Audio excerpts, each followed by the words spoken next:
입니다. 열왕기상 19장 1절부터 여러분 8절까지의 말씀 구약 549면에 기록되어져 있습니다. 우리 자리에서 일어나서 하나님의 말씀 받겠습니다.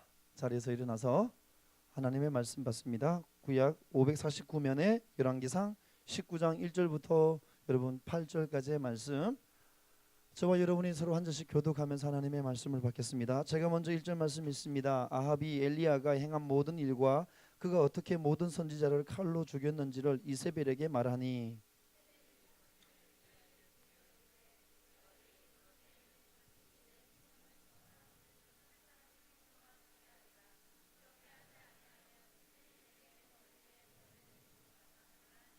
그가 이 형편을 보고 일어나 자기의 생명을 위해 도망하여 유다에 속한 부엘세바에 이르러 자기의 사환을 그곳에 머물게 하고,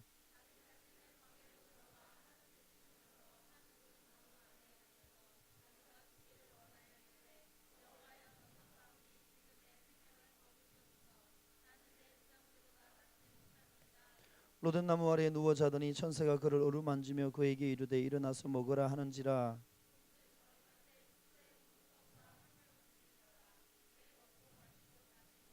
여호와의 천사가 또다시 와서 어루만지시며 이르되 일어나 먹으라, 내가 갈 길을 다 가지 못할까 하노라 하는지라.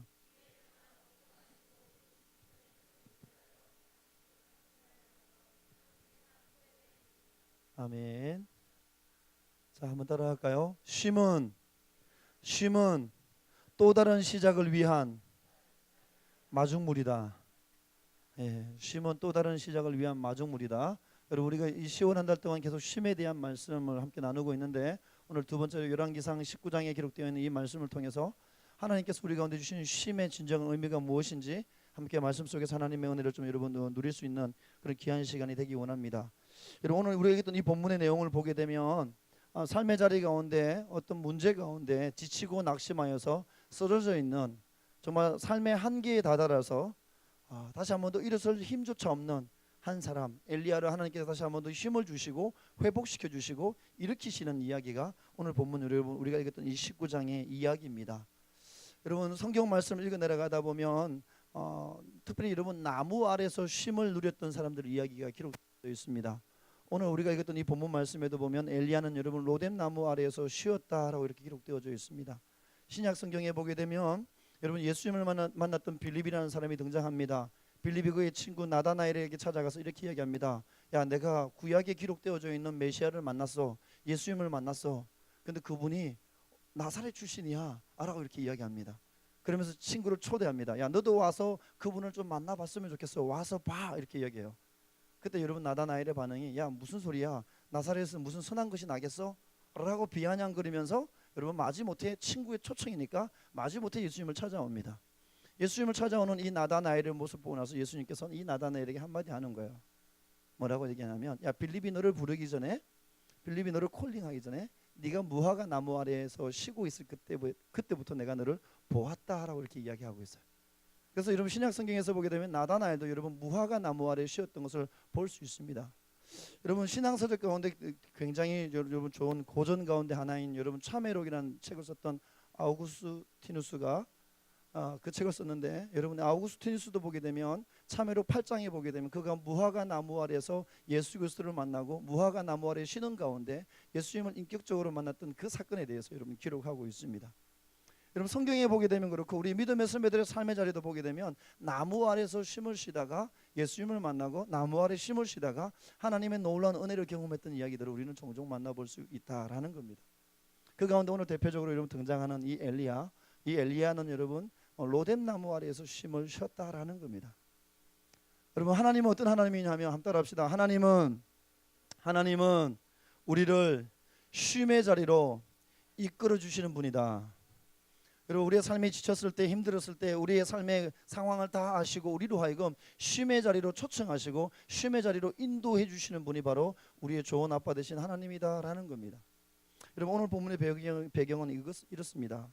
아합 왕의 왕비였던 이방 여인 이 이세벨이 여러분 이스라엘 땅 가운데 그가 섬겼던 바알의 여러분 바알 신들 우상을 가지고 와서 이스라엘 땅 가운데 이렇게 퍼뜨려 버렸습니다. 그리고 여러분 이스라엘 사람들로 하여금 이방신 앞에 여러분 절하게 만들었습니다. 우상을 여러분 섬기게 만들었다라는 겁니다. 근데 어느 누구도 여러분 이 이세벨에게 여러분 도전장을 내밀 수 있는 사람이 아무도 없었다라는 겁니다. 여러분 남의 땅, 여러분 이스라엘 땅 와서 하나님을 섬겨야 될 이민족 가운데 우상을 섬기게 만들m에도 불구하고 이게 하나님이 기뻐하지 않음을 알매도 불구하고 어느 누구 하나 여러분 나서서 여러분 맞짱 뜨면서 말릴 수 있는 사람이 아무도 없었다라는 겁니다. 왜냐하면 이세벨 이 아합의 여왕이 가지고 있었던 여러분 이 힘, 파워가 여러분 너무 강력했다라는 거죠. 모두가 다 벌벌 떨고 주저앉아 있을 때 여러분 한 사람이 일어납니다. 그가 바로 오늘 본문의 주인공 여러분 엘리야입니다. 엘리야가 일어나서 한마디 하는 거죠. 오늘 본문 앞장 18장에 보게 되면 여러분 이 바알을 섬기는 우상을 섬기는 자들, 우상을 섬기는 그들 850명을 여러분 소집합니다. 그리고 그들과 함께 맞짱 뜨기 시작합니다. 너가 믿는 그가 바알이 정말 진정한 하나님인지 진정한 살아있는 신인지 내가 믿는 하나님이 정말 살아계신 하나님인지에 대해서 대결하자라는 거예요. 대결했는데 거기에서 여러분 이 엘리야가 이기게 됩니다. 그리고 나서 엘리야는 이 850명의 여러분 바알을 섬기는 우상을 섬기는 모든 이 여러분 제사장들을 데리고 기손으로 내려가서 850명을 다 쳐 죽여버립니다. 여러분 다 쳐 죽여서 이제는 승리한 것 같아요. 완전히 완벽하게 이긴 것 같은 완전히 여러분이 확실하게 승리를 여러분이 거머쥔 상태에 엘리야가 놓이게 되었다라는 겁니다. 그런데 여러분 완벽하게 승리한 것 같은 그 순간에 오늘 본문 2절에 보게 되면 이세벨이 여러분 전가를 보냅니다. 소식 편지를 하나 보내요.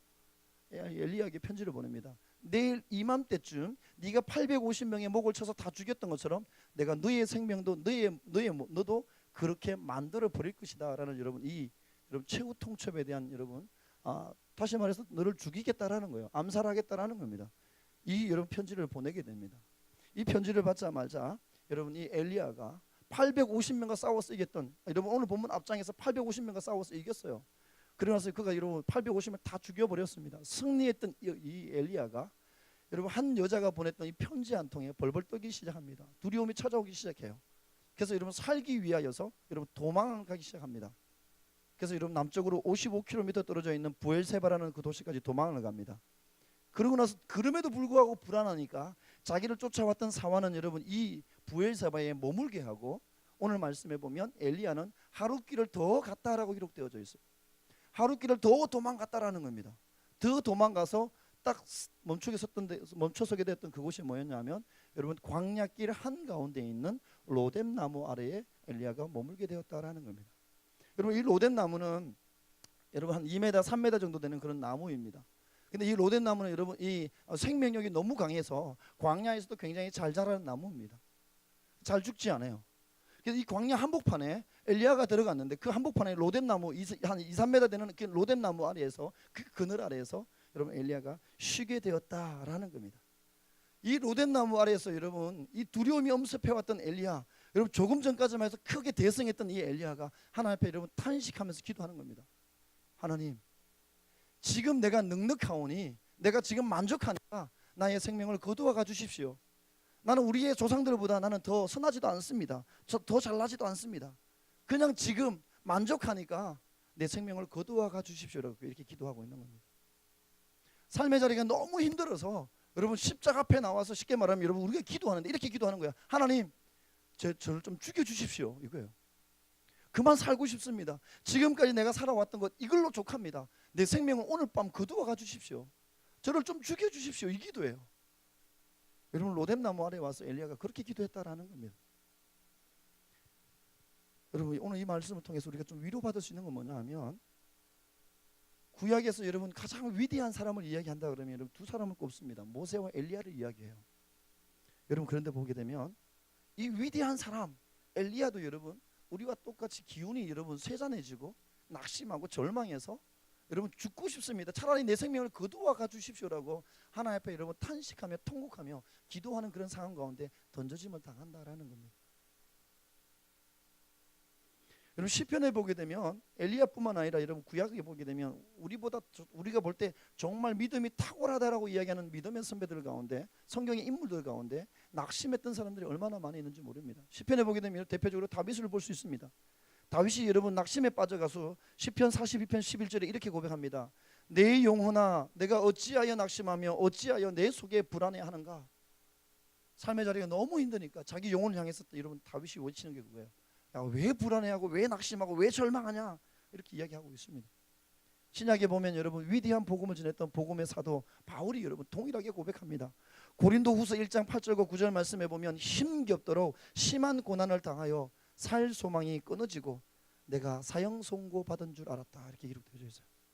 복음 전하다 보니까 찾아왔던 핍박과 여러분 이게 너무 힘들었다라는 거예요. 그래서 바울이 고백하는 게 뭐냐면 살 소망이 끊어졌다라는 거예요. 살고 싶지 않다라는 거예요.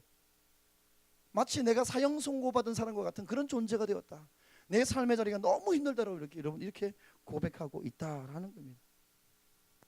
여러분 살다 보면 누구나 다 영적 침체, 여러분 살다 보면 누구나 다 여러분 체력의 한계에 부딪힐 때가 있다라는 겁니다. 누구나 다 영적 침체의 늪에 빠져 여러분 거기에 머물게 된다라는 겁니다. 오늘 본문에 여러분 엘리야도 그랬다라는 겁니다. 여러분 엘리야가 어떤 사람입니까? 여러분 엘리야는 하나님의 능력의 종이었습니다. 기도의 사람이었습니다. 여러분 기적의 사람이었습니다. 믿음의 사람이었어요. 여러분 이 엘리야는 구약의 수많은 선지자 중에 여러분 대표적인 선지자를 이야기할 때 여러분 엘리야를 이야기합니다.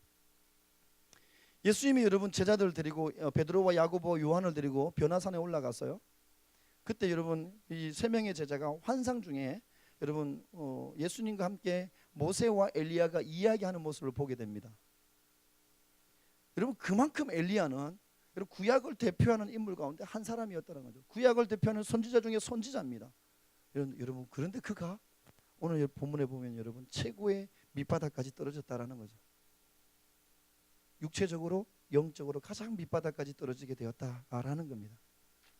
여러분 하나님은 엘리야를 통해서 수많은 기적을 행하셨습니다. 오늘 본문 앞장인 18장에 보게 되면 여러분 850대 1로 싸워서 이겼습니다. 그뿐만 아니라 여러분 엘리야가 무릎 사이에 머리를 콕 쳐박고 기도할 때 3년 6개월 동안 비가 오지 않았어요. 3년 6개월 동안 비가 오지 않았는데 엘리야가 이런 머리를 박고 기도하기 시작하니까 비가 오기 시작했습니다. 수넴 여인의 여러분 기름병에 기름이 떨어지지 않게 했어요. 여러분의 이 엘리야는 수많은 기적을 여러분 행했습니다. 여러분 그런데 여러분 이 엘리야도 이런 엘리야 수많은 기적을 행했던 기도의 사람이고 여러분 구약의 선지자를 대표하는 대표적인 선지자가 바로 이 엘리야인데 야고보 사도는 엘리야에 대해서 이렇게 평가합니다. 한번 따라갈까요? 엘리야는 우리와 성정이 같은 사람이었다. 다시 말해서 여러분 우리와 똑같은 사람, 똑같은 성품, 똑같은 육체를 가지고 있는 사람이다라는 거예요. 우리도 여러분 힘들면 피곤하잖아요. 배고프면 여러분 먹고 싶잖아요. 배부르면 자고 싶잖아요. 엘리야도 똑같았다라는 거예요. 살다 보니까 여러분 똑같이 힘들고 똑같이 지치고 똑같이 어려웠다라는 겁니다. 기적을 일으켰던 기적의 사람이었음에도 불구하고 기도하면서 응답을 누렸던 응답의 사람임에도 불구하고 믿음으로 살았던 믿음의 사람이었음에도 불구하고 여러분 이 엘리야도 우리가 똑같이 여러분 정말 지칠 때가 있었다라는 겁니다. 그냥 쉬고 싶을 때가 있었다라는 겁니다. 우리가 똑같이 여러분 엘리야도 여러분 연약한 존재였다라는 겁니다. 근데 여러분 오늘 말씀해 보면 하나님이 이렇게 연약한 존재였던 이 엘리야를 로뎀 나무 아래로 여러분 이끄셨습니다. 그리고 그곳에서 여러분 로뎀 나무 아래에서 잠들게 하셨습니다. 쉬게 하셨다라는 겁니다. 여러분 몸이 지치고 마음이 지치고 영혼까지 지쳐서 더 이상 일어설 힘조차 잃어버렸던 이 엘리야에게 하나님이 부르시고 여러분 쉼의 자리로 초청하셨다라는 겁니다. 그리고 여러분 로뎀 나무 아래에서 여러분 쉬게 하셨다라는 겁니다. 여러분 엘리야 지쳐있는 엘리야를 여러분 로뎀 나무 아래 부르시고 그곳에서 쉬게 하셨던 하나님이 저와 여러분이 믿음의 길을 걸어가는 길 가운데서 만나게 되는 수많은 문제 앞에 우리가 지쳐 쓰러져 갈 때 하나님 우리는 여러분 외면하지 않으시고 엘리야를 부르셨던 그 하나님은 동일하게 저와 여러분을 부르시고 저와 여러분을 여러분 하나님의 품 안에 부르시사 십자가 그늘 아래에서 쉬게 해주실 줄로 믿습니다. 세상 어느 곳에서 쉴 곳 없지만 주님 품 안에서 여러분 참된 쉼을 누리게 해주실 줄로 믿습니다. 하나님은 여러분 쉴 곳 없는 우리 정말 쉼을 누려야 될 우리에게 참된 쉼을 주시기 위하여 쉼의 자리로 저와 여러분을 부르시는 분, 인도하시는 분, 그게 바로 우리의 좋은 아빠 되신 하나님이다라는 것. 오늘 그것을 우리 가운데 먼저 말씀합니다. 여러분 쉼의 자리로 엘리야를 부르셨던 하나님은 엘리야에게 여러분 쉼을 주시는데 그냥 쉼을 주시지 않았어요. 여러분 하나님이 주시는 쉼에는 따라합시다. 하나님이 주시는 쉼에는 두 가지의 회복이 일어납니다. 쉼의 자리로 부르시고 여러분 하나님께서 그 쉼의 자리에서 우리 가운데 하나님이 주시는 참된 쉼을 누릴 때는 여러분 반드시 두 가지의 회복이 일어난다라는 거예요. 첫 번째는 뭐냐면 따라합시다. 하나님이 주신 쉼 가운데는 육체의 회복이 일어납니다.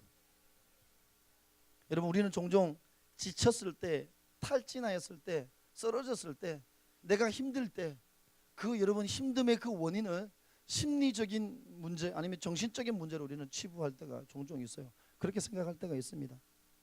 근데 여러분 우리가 실제로 지쳐서 쓰러져 갈 때 보게 되면 심리적 문제만 있지 않더라라는 거예요. 정신적 문제만 있지 않더라라는 거죠. 여러분 스트레스를 예방하기 위한 안내 책자를 보게 되면 많이 공통적으로 들어가 있는 내용들이 있습니다. 그게 뭐냐면 과로를 피하고 충분한 휴식을 취하십시오. 영양관리와 자기에 맞는 수면의 습관을 유지하십시오. 경쟁적인 생활 태도를 버리고 즐겁게 살아가십시오. 이렇게 이야기합니다. 다시 말해서 여러분 심리적인 것 때문에 우리가 지치는 것이 아니라 정신적인 것 때문에 지치는 것이 아니라 우리의 몸이 너무 혹사되어져 가지고 일을 너무 열심히 하다 보니까 쉬지 못해서 여러분 우리의 몸이 상하고 우리가 여러분 지쳐 쓰러질 때가 있다라는 겁니다. 일이 너무 많으면 여러분 일 때문에 우리가 탈진할 수 있다라는 겁니다. 휴식이 부족해서 우리가 탈진할 수 있다라는 겁니다. 여러분 오늘 이 본문에 등장하는 이 여러분 엘리야는 이미 탈진한 상태였어요. 850대 1로 싸우면서 이미 몸이 여러분 탈진한 상태였습니다. 모든 에너지를 다 썼습니다. 탈진해 버렸습니다. 여러분 이 싸움이 마무리되는 이 시점에 엘리야가 여러분 무너졌다라는 겁니다. 체력의 한계에 부딪혀서 무너졌다라는 겁니다. 여러분 근데 하나님은 그런 엘리야를 여러분 그냥 내버려 두지 않으셨다라는 겁니다. 로덴나무 아래로 부르시고 오늘 말씀에 보게 되면 천사를 보내주셨어요. 5절 말씀에 보면 여러분 천사가 엘리야를 찾아와서 여러분 어루만지기 시작합니다. 그리고 나서 깨워요. 그러면서 여러분 먹게 합니다. 그리고 또 재워요. 또 깨워요. 또 먹게 해요. 천사가 여러분 하나님께서 여러분 로뎀나무 아래로 여러분 이 엘리야를 쉼의 자리를 초청하셨던 이 하나님이 여러분 이 회복시키시는데 육체적 회복을 시키시는데 먹고 쉬고 자고 먹고 쉬고 자고 먹고 쉬고 자고 하면서 여러분 회복을 시켜주는 것을 볼 수 있습니다. 마치 여러분 선전에 보면 씻고 뜯고 맛보고 즐기고 이거요. 씻고 뜯고 맛보고 즐기고 먹고 자고 쉬고 계속 반복하면서 여러분 이 엘리야를 다시 한 번 더 하나님이 여러분 회복시켜 주는 걸 볼 수 있습니다. 여러분 육체적 회복을 먼저 하나님이 여러분 시켜 주십니다. 너무 바쁘게 여러분 달리다 보면 여러분 쉬어야 될 때가 있어요. 아무리 여러분 건강한 사람도 쉬지 않고 달릴 수 없잖아요. 그죠? 지친다라는 거죠. 체력의 한계가 옵니다. 마음은 여러분 정말 하고 싶어요. 더 많이 하고 싶은데 체력이 안 되면 여러분 뛰어갈 수가 없습니다. 그래서 여러분 체력의 한계가 부딪혔을 때 체력의 한계에 부딪혀 있는 이 엘리야의 모습을 먼저 하나님은 아시고 그에게 먼저 여러분 육체적 회복을 먼저 시켜주십니다. 천사를 보내서 마음껏 먹게 하는 거야. 쉬게 합니다. 자게 합니다. 그러면서 여러분 약해져 있는 여러분 이 에너지 육체적 에너지를 여러분 회복시켜줍니다. 여러분 육체가 회복되어져야지만 여러분 영적인 회복도 일어날 수 있어요. 우리는 여러분 신앙생활하면서 종종 영적인 부분에 먼저 집중하면서 육체적 회복에 대해서 우리는 여러분 등한시할 때가 있어요. 근데 그러지 않아요. 여러분 예수님이 제자들에게 얘기했어요. 감난산에서 기도하다가 마음은 원이로되 육신이 연약하여 깨어있지 못하는 제자들의 모습 보고 말씀하셨어요. 여러분 제자들도 여러분 기도하라 그랬을 때 베드로가 기도 안 하고 싶었을까? 너무 피곤하니까 어떻게 돼요? 기도하러 올라왔지만 여러분 졸다 가는 거예요. 졸리는 눈이 감기는 거예요. 너무 힘드니까. 우리 기적을 일으키는 화목 집회에 봄에 강사로 왔다 가셨던 안희아 목사님이 그런 얘기를 한번 했어요. 식사 중에 그런 얘기 잠깐 했어요. 성도들이 자기를 이상하게 생각한대요. 새벽 예배 끝마치고 강단에서 설교하잖아요. 그러면 보통 이렇게 목사님들이 강단에 가서 이렇게 무릎 꿇고 이렇게 기도하셔야 되는데 목사님이 어느 날 보니까 본인의 몸이 체력이 한계가 오니까 새벽 설교를 끝마치고 나서 기도하러 가서 앉아 있는데 보니까 1시간이 지났는데 보니까 딱 떴는데 보니까 해가 떠 있는 거예요. 근데 보니까 내가 기도한 게 아무것도 생각이 안 나는 거예요. 너무 깊은 숙면에 들어갔던 거였어요. 그러고 나서 마음속으로 위안을 갖는 거죠. 나는 그래도 이 강단을 안 내려갔잖아. 나는 2시간 기도했어. 근데 이게 딜레마가 오는 거예요. 이게 정말 기도인가라는 아니다라는 생각이 들었던 거예요. 그래서 이분이 그 다음부터 바꿨어요. 기도 태도를 바꿨어요. 설교 끝마치고 나서 기도하는데 이렇게 하나님 아버지 계속 강단을 걸어다니면서 기도하는 거예요. 그래서 1시간 내내 강단을 왔다 갔다 하면서 이렇게 기도하시는 거예요. 성도들이 보면 기도하다 또 보면 목사님 왔다 계속 움직이는 거예요. 이렇게. 그분이 그 얘기하더라고요. 몸이 약하니까 새벽을 깨워서 기도해야 되는 걸 알매도 불구하고 안 된다라는 거예요. 여러분, 몸이 약하면, 육신이 약하면 기도해야 되는 거 알아요. 말씀 봐야 되는 거 알아요. 큐트해야 되는 거 알아요. 근데 문제는 뭐냐면 안 돼요. 정말 여러분, 예수님이 제자들에게 얘기했던 것처럼 마음은 원인데 몸이 안 따라가게 되어져 있어요. 그래서 여러분, 육신의 회복이 굉장히 중요합니다. 여러분, 육체적으로 여러분 건강관리 잘하는 것 굉장히 중요해요. 여러분, 하나님께 더 가까이 나가고 여러분 영적인 삶을 믿음의 일을 경주할 수 있는 여러분 그 에너지가 여러분 체력에서부터 시작된다라는 거예요. 여러분, 육체를 너무 가혹하게 혹독하게 여러분 혹사시키지 마십시오. 토요일에 너무 혹사시키지 마십시오. 잘 관리하셔서 여러분 영적인 일에, 하나님이 기뻐하시는 일에 여러분 집중할 수 있기를 바랍니다. 여러분, 오늘 말씀에 보게 되면 마지막 8절 말씀에 보게 되면 하나님이 여러분 이 엘리야를 육체적으로 회복시켜 주시는데, 회복시키고 난 이후에 여러분 8절 끝부분에 보게 되면 하나님의 산 호렙에 갔다라고 기록되어져 있습니다.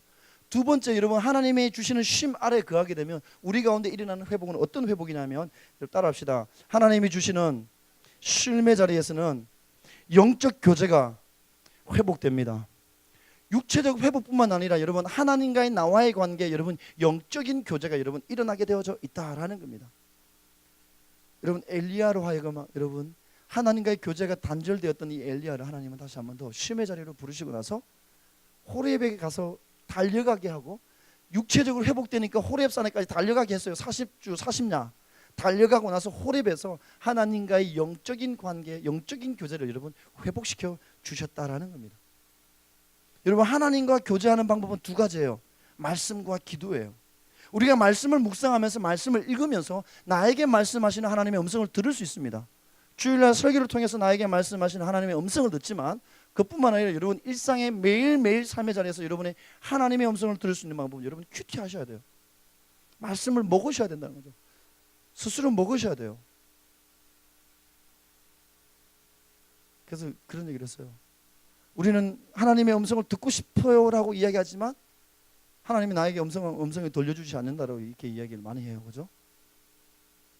근데 자세히 보게 되면 그 친구는 매일마다 아침에 큐티를 하고 말씀을 묵상을 하고 열심히 말씀을 붙잡고 살아가는 친구예요. 큐티와 하나님의 음성은 여러분 별개라고 생각하기 때문에 그래요. 따라합시다. 새벽에 하루에 하나님의 말씀을 묵상하고 있는 나는 매일매일 하나님의 음성을 듣고 있다. 하나님의 음성을 듣고 있음에도 불구하고 우리는 그죠? 나에게 하나님의 음성이 안 들려온다라고 얘기해요. 말씀해 주세요라고 얘기해요. 여러분, 영적인 교제는, 여러분 교제는 뭐냐면 상대방이 나에게 말을 하고 내가 말을 듣고 서로 주고받는 대화가 일어나야지 교제가 일어나요. 하나님과의 영적 교제도 여러분 마찬가지예요. 말씀을 붙잡고 말씀을 여러분 읽으셔야 돼요. 먹으셔야 됩니다. 묵상하셔야 돼요. 그래야지 내가 하나님이 나에게 말씀하신 음성을 들을 수 있어요. 그래서 여러분 말씀의 묵상은 내가 하나님의 음성을 듣는 방법이고, 여러분 기도는 내가 하나님께 내 이야기, 내 삶의 이야기를 여러분 이야기하는 거예요. 그래서 여러분 하나님과의 영적 교제가 일어나려면 말씀과 기도 두 가지가 병행되어져야 된다라는 거예요. 하나가 문제 있다라면 여러분 하나님과 지금 교제가 한쪽에 삐그덕대고 있는 거예요. 한쪽에 치우쳐져 있다라는 겁니다.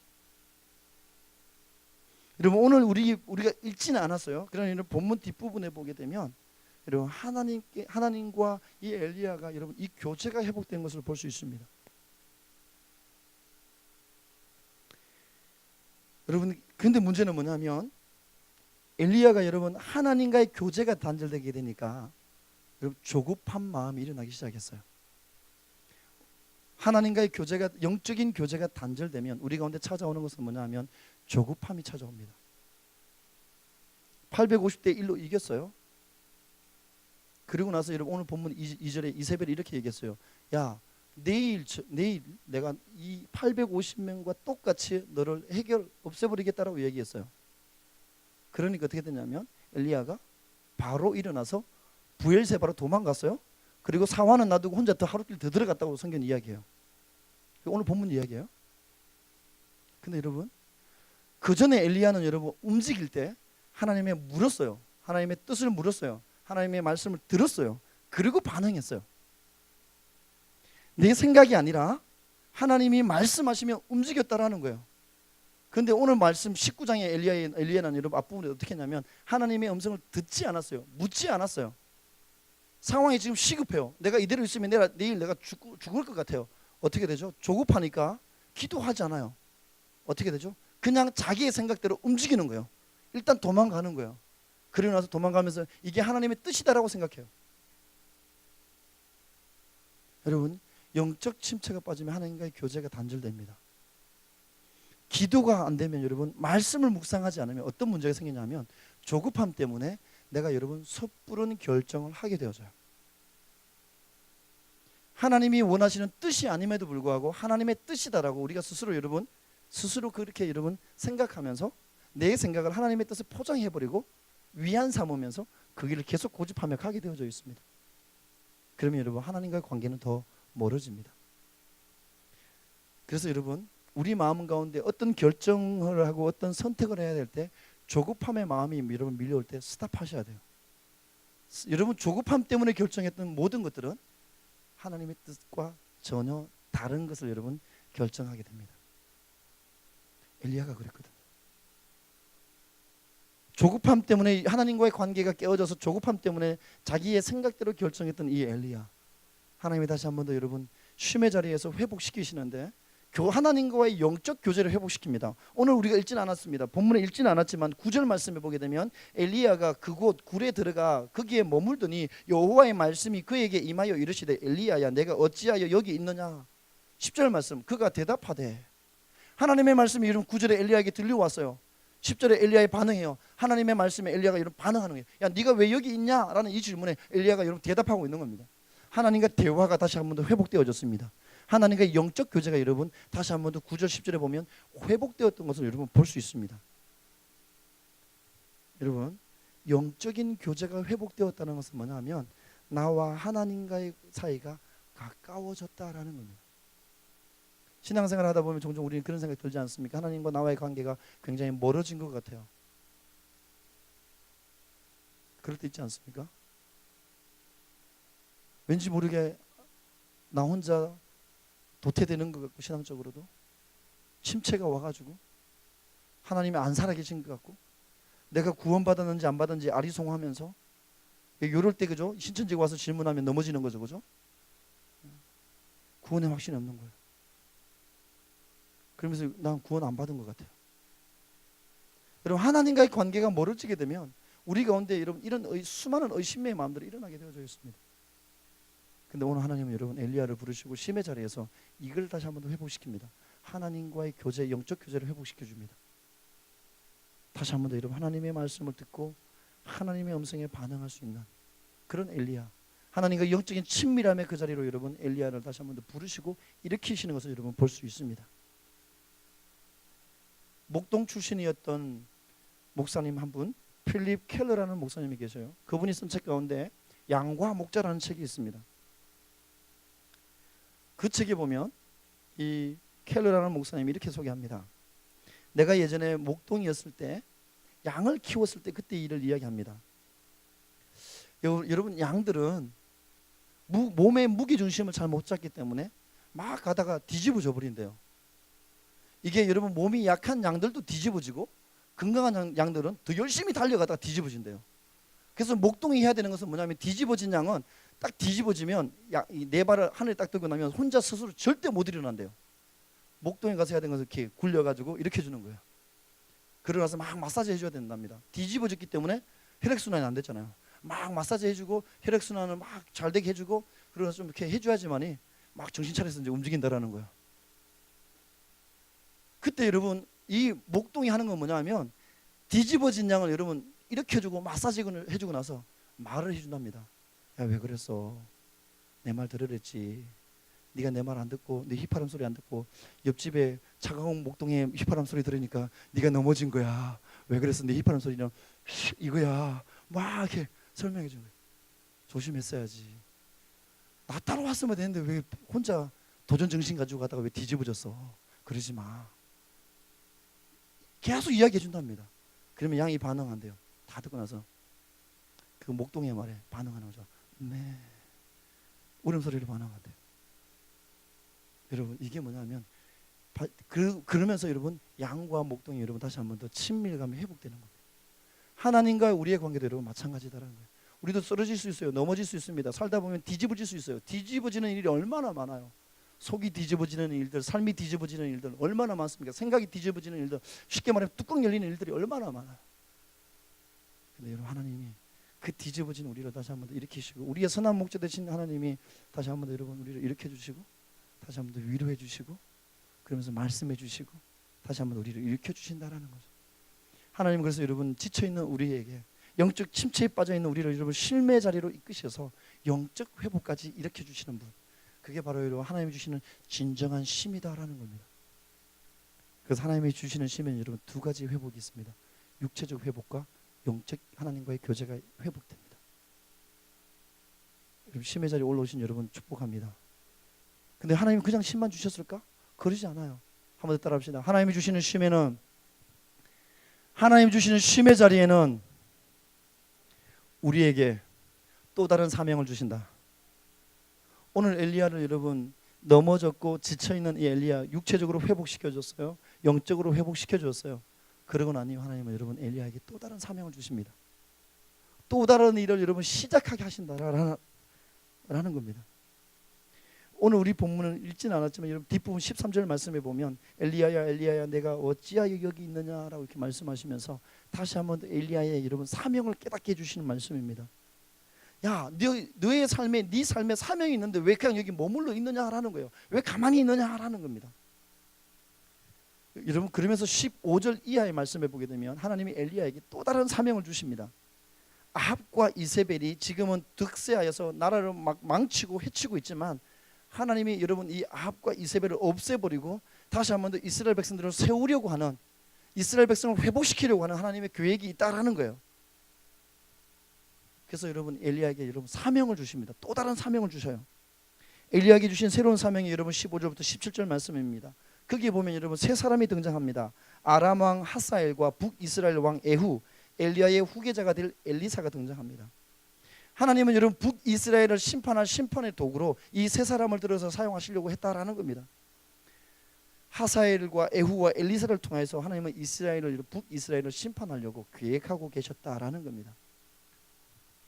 사악한 여러분 왕이 아합과 이세벨을 하사엘을 통하여 여러분 심판하고, 그래도 돌이키지 않으면 여러분 에후를 통하여 정권 교체를 한번 시도하고, 그럼에도 불구하고 회개하지 않고 돌이키지 않으면, 백성들이 말을 듣지 않으면 여러분 엘리야의 후계자 엘리사를 통하여서 이스라엘 백성을 한번 갈아엎겠다라는 거예요.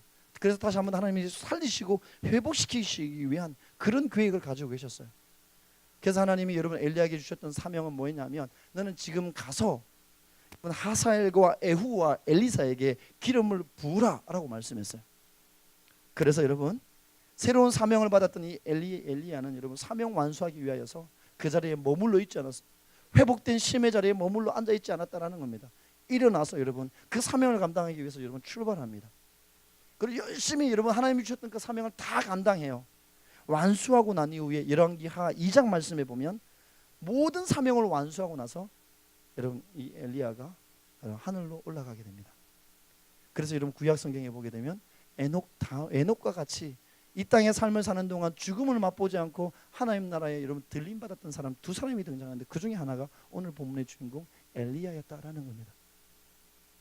여러분 정말 지쳤어요. 근데 쉼의 자리에 내가 머물러서 회복이 일어났어요. 근데 여러분 내가 회복이 일어났다 할지라도 여러분 쉼의 자리에 그냥 가만히 앉아 있으면 또 다른 침체가 오게 되어져 있습니다. 쉼이 여러분 회복이 일어났으면 이 회복된 에너지를 가지고 여러분 하나님 주신 사명을 향해서 나가셔야 돼요. 일을 하셔야 됩니다. 일을 하지 않으면 머물러 있으면 다시금 또 다른 침체가 찾아오게 되어져 있다라는 거예요. 그래서 하나님은 여러분 쉼의 자리에서 엘리야를 완전히 회복시키시고 또 다른 사명을 주시는 겁니다. 그래서 여러분 저와 여러분에게 있어서 여러분 쉼의 자리는 하나님께서 나에게 맡기신 또 다른 일을 시작하게 하는 마중물과 같은 것이 바로 여러분 쉼입니다. 여러분 하나님께 저와 여러분에 맡기신 일이 뭐가 있습니까? 하나님이 저와 여러분을 회복시켜 주시는 그 목적이 있습니다. 그 목적에 따라 여러분 믿음의 길을 달려갈 수 있는 저와 여러분 될 수 있기를 바랍니다. 사랑하는 믿음의 백성 여러분, 우리도 살다 보면 여러분 지쳐서 넘어질 때가 있고 힘들어서 여러분 포기하고 싶을 때가 있습니다. 그냥 다 포기하고 그냥 여러분 내려놓고 싶은 그런 절망의 순간들이 있다라는 겁니다. 여러분 그때 여러분 기억하십시오. 하나님은 지금 이 상황 가운데서도 여전히 나를 사랑하셔서 나를 보고 계시고 나를 붙드시고 나를 10의 자리로 초청하시는 사랑의 하나님이다라는 것. 우리의 영혼을 만져주시기 위해서 하나님이 예비해 놓으셨던 로뎀나무 아래 그곳이 있다라는 것.